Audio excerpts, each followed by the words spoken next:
আজকে গিয়েছিলাম শেফস টেবিলে। তো শেফস টেবিলে গিয়ে আমরা কি মজা করেছি না করেছি এটা দেখতে হলে আমাদের সাথে থেকেই পুরো ভিডিওটা দেখে নিতে হবে। আর আশা করছি আপনারা আমাদের সাথে থেকেই পুরো ভিডিওটা দেখে নেবেন।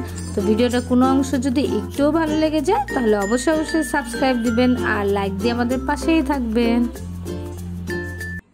হ্যালো গাইজ, আসসালামু আলাইকুম। সবাই কেমন আছেন? আশা করছি সবাই ভালো আছেন। তো আজকে আমি চলে আসছিলাম শেফস টেবিলে। তো এসে আনাইজার হচ্ছে কটন ক্যান্ডির দিকে চোখ পড়েছে, যেটাকে নাকি আমরা ছোটোবেলায় বলতাম হাওয়াই মিঠাই। তো এখানে হাওয়াই মিঠাই বানানো হচ্ছিল। তো আনাইজা হচ্ছে বায়না করছিল একটা নিবে, যেহেতু ছোট মানুষ দেখলে তো এগুলো আসলে নিতে ইচ্ছা করে। তারপর ওকে একটা দেওয়া হয়েছে, এরপর ও আবার আরেকটা চাচ্ছিল। সেজন্য আমি আবার ওকে একটু বোঝানোর চেষ্টা করছিলাম যে একই জিনিস একটা খেলেই হবে, যেহেতু ছোট মানুষ একটু তো আবদার করবেই।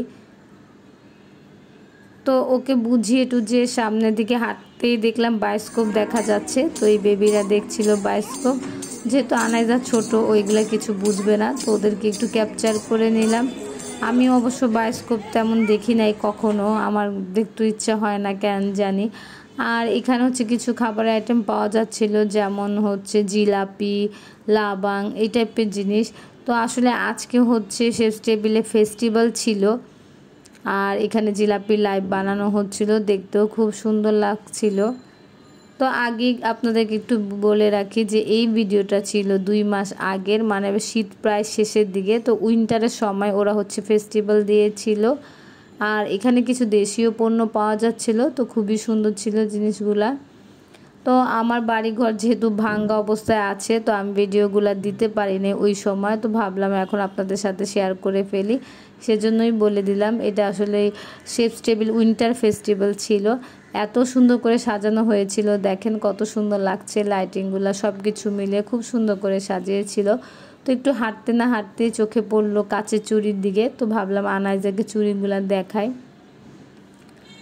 আর ওদের বলছিলাম যেগুলো হাতে পরে, তো ওর জন্য কিছু কিনে দেওয়ার চেষ্টা করছিলাম। পরে একটা মাত্র নিয়েছি, বেশি নেই, কারণ ও পরে কি না পরে এর জন্য।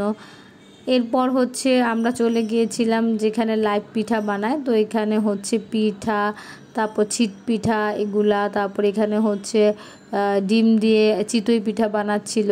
আর যেহেতু আমি হচ্ছে 300 ফিট থেকে খেয়ে আসছি, তো আমি পিঠা অর্ডার দিই নেই, তাই আর দেখাতে পারি নাই। ওনারা আসলে অর্ডার পেলেই বানায়, এছাড়া বানায় না। আর এর আগের বা তার আগের ভিডিওতে দেখতে পারবেন আমি 300 ফিট গিয়েছিলাম। তো ওইখান থেকে মূলত এখানে আসা যে একটু ঘুরে যাই। এরপর আনাইজাকে নিয়ে একটু উপরে গিয়েছিলাম, তো উপরটাকে ঘুরিয়ে নিয়ে আসলাম। তো অনেক মজা পেয়েছে। আসলে ও হচ্ছে বাইরে আসলে ঘুরতে খুব পছন্দ করে আর খুব এনজয় করে আমার মতো। তো আজকে অনেক এনজয় করেছে। তার উপর ওর একটা মজার জিনিস কটন ক্যান্ডি তো পেয়ে গেছে, কারণ এছাড়া এর আগের বারও ও মানে কিছুদিন আগে একটা কটন ক্যান্ডি খেয়েছিল। তো তখন থেকেই শিখেছে কটন ক্যান্ডি খাওয়া। আর এই জায়গাটা অনেক সুন্দর, আনাইজাকে ফিশ দেখাতে নিয়ে আসছিলাম। এরপর ও একটা কাঠের ঘোড়ার মধ্যে বসে পড়েছিল। তারপর আমরা চলে গিয়েছিলাম শেফস টেবিলের হচ্ছে নার্সারিতে। এখানে খুব সুন্দর সুন্দর গাছ পাওয়া যায়। তো আমার একটা গাছ দরকার ছিল, বাট আমি একটু খুঁজেছিলাম, পাইনি।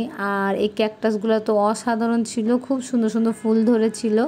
তো আমার বাসাটা ঠিক হলে আমি চিন্তা করেছি যে কিছু ক্যাকটাস এগুলো কিনবো। আনাইজা হচ্ছে ফুলগুলার মাঝে একটু ঘোরাঘুরি করছিল, খুব ভালো লাগছিল ওরও ফুলগুলা দেখতে। তো আমরা এখন চলে যাব। তো যাওয়ার সময় আবার বায়োস্কোপের সামনে দিয়ে যাচ্ছিলাম, তো দেখি যে আনাইজা ডান্স করা শুরু করে দিয়েছে। ভাবলাম একটু ক্যাপচার করে, আসলে বাচ্চাদের এই মজারগুলোর জন্যই বাইরে নিয়ে আসি, কারণ সব সময় ওরা 4 দেয়ালের ভিতরে থাকে। তো আসলে তেমন খেলাধুলাও করতে পারে না, কোনো জায়গায় নেই, ঘরের ভিতর যতটুকু করে ততটুকুই। তো বাইরে আসলে ওরা একটু পাখির মতো হয়ে যায়, ঘুরে ফিরে বেড়ায়। এরপর আমরা শেফস টেবিলে খাসপুরে চলে গিয়েছিলাম। তো ওইখান থেকে হচ্ছে আমার হাজব্যান্ড লাল চাল কিনবে, কারণ লাল চালে তো এখন না সব সময় হচ্ছে অনেক ফাইবার থাকে। তো এটা ও জানতে পেরে তো ভাবলো যে লাল চাল খাবে, শরীরের জন্য যেহেতু ভালো। তো এই জন্য কিছু লাল চাল কিনে নিয়েছিল। এরপর আমরা গাড়ির জন্য ওয়েট করছিলাম। তো আজকে এ পর্যন্তই। যারা যারা আমার ভিডিওটি দেখেছেন, কিছু অংশ ভালো লাগলে অবশ্যই সাবস্ক্রাইব করে দিবেন আর লাইক দিয়ে আমার পাশেই থাকবেন। আল্লাহ হাফেজ।